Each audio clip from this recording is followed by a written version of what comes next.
Welcome to the grandstands here on day 6 on Sava Lake in Belgrade, Serbia. Today was a day filled with semifinals in the morning and the reps for the men's and women's eights, some smaller finals, into our first A finals of the regatta. So here's what happened today.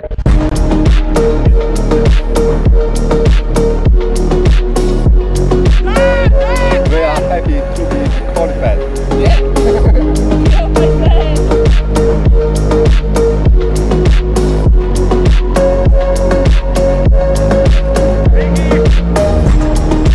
I wish I was out sometimes.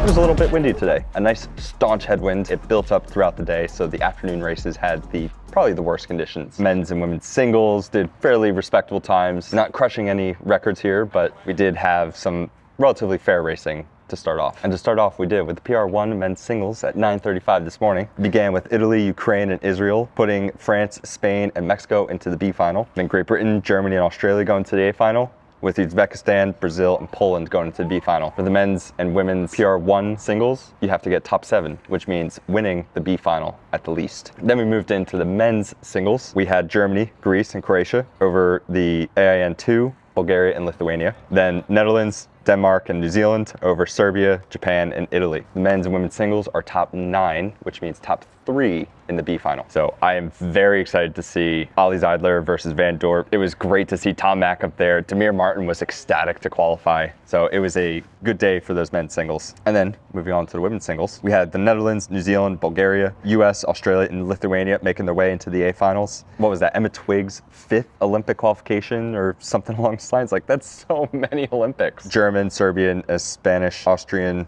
Swiss, and AIN1 athletes into the B final, who will be fighting for top 3. So then we moved on to the men's doubles, where we had Netherlands, Italy, China, Croatia, Ireland, and Spain going into the A finals, and Romania, France, Moldova, New Zealand, Germany, and Norway going into the B final. And for the men's doubles, it's top 11, which means don't get last in the B final and you'll make it through to Paris. All eyes on those final spots in the B final. I think my biggest crew to note in that event was the Spanish men's double, who got 3rd at FOQR in 2021, and they are actually my thumbnail for the Regatta of Death video I made. And now they've qualified at the World Championships before the Olympics, so they won't have to go through FOQR. So they were ecstatic, and I'm just very happy after meeting these guys this summer and chatting with them, and couldn't be nicer guys. Then we moved on to the women's doubles, where we had the US, Irish, and French, Romanians, Lithuanians, and Kiwis moving into the A final, where China, Australia, South Africa, Netherlands, Norway, and Italy will be fighting out for those top 5 spots in the B final. And then in the fastest races of the day, we had the men's and women's eights. So for the men, it was top 2 going to the A final, which was very close between Romania and Germany, just 0.6 apart from them. They sent Canada, Italy, Austria, and China into the B final and out of the Paris Olympic qualification run. Then the women's eights, we had Australia, Great Britain, Canada, Italy, sending Germany and China into the B final. I am so excited for those eights.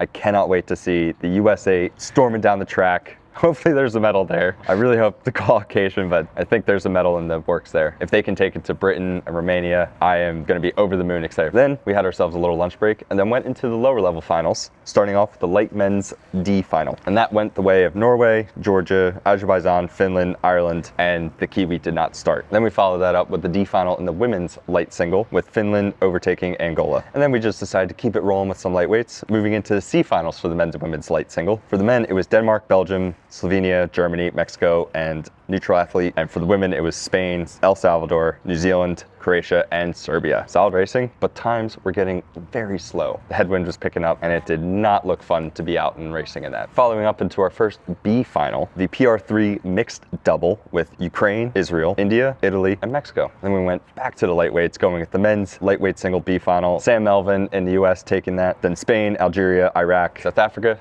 and Japan. Very happy to see Sam taking home a win in his final race here in these World Champs. Maybe he'll make his way into the men's light double to go to FOQR next year and try and qualify, I will be following that selection process very closely because I've been following that since February 2021. And then we went to the women's light single with Switzerland, Poland, Japan, Italy, Norway, and Great Britain did not start. So after the B final of the women's light single, and then we made it to the first medal races of the 2023 World Rowing Championships. We had the men's lightweight single leading it off. Switzerland, Italy, and Poland taking gold, silver, and bronze over the French, Hungary, and the Austrian who did not start. So that's Strazina, Torres, and Mikola Zuziski. Maybe I got that right, I don't know. But it was super fun to watch those guys deal with those conditions and still put in a hell of a time. They went like 7:42 in a staunch headwind. I go 7:42 on a fast tailwind. Insane how fast these guys are. Then we followed that up right with the women's light single. Ireland, Mexico, and USA over Netherlands, France, Romania. Something I was taking up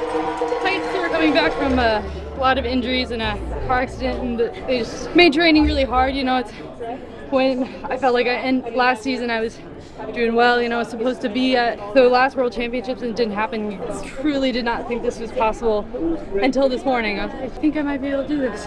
Yeah, it just became about like rough water rowing, so who could stay cleanest. So go as low as you want, but stay clean and really on your stroke. And if you could do that, then you could win. It maybe favored me a little bit more because some of these women are really good at higher rating. Brett and Wintech, you guys, you let us put sheep on your boat, and they've just been awesome. That initial belief in us and where we could go was huge, really big. Hey, get out of the sun. I don't know where I'm going, man. Then we decided to follow it up with the next race that was figuring out who is qualifying for Paris. And this was the PR3 mixed doubles with Australia, USA, and France taking the medals, but Great Britain and Germany also qualifying a spot, unfortunately knocking out Brazil, who will need to go through either FOQR or the Continental Qualifier. Thank you. Well done. Thank you. So fun. What are you more excited about, second or qualifying?